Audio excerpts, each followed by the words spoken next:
Ayon sa Biblia, ang sangkatauhan ay naging masama at tiwali. Pinuno ang mundo ng karahasan at kasamaan. Nakita ito ng Diyos at nagpasya siyang linisin ang mundo sa pamamagitan ng isang malaking baha. Gayunpaman, pinili niyang iligtas si Noe, isang matuwid na tao na lumalakad kasama ng Diyos.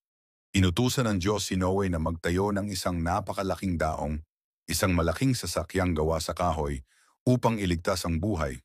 Ang daong ay dapat may sukat na 300 siko ang haba, 50 siko ang lapad, at 30 siko ang taas, tinatayang 450 talampakan ang haba, 75 talampakan ang lapad, ang 300 at 6 na talampakan ang taas, 45 talampakan ang taas. Sinabi rin ng Diyos kay Noe na isama sa loob ng daong ang kanyang asawa, ang kanyang 3 anak na sina Sem, Ham at Japhet, pati na rin ang kanilang mga asawa.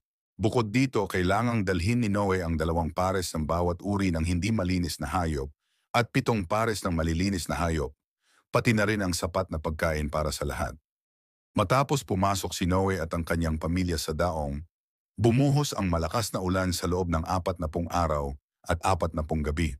Ang tubig ay lumubog hanggang sa matakpan maging ang pinakamataas na bundok, at lahat ng may buhay sa labas ng daong ay namatay.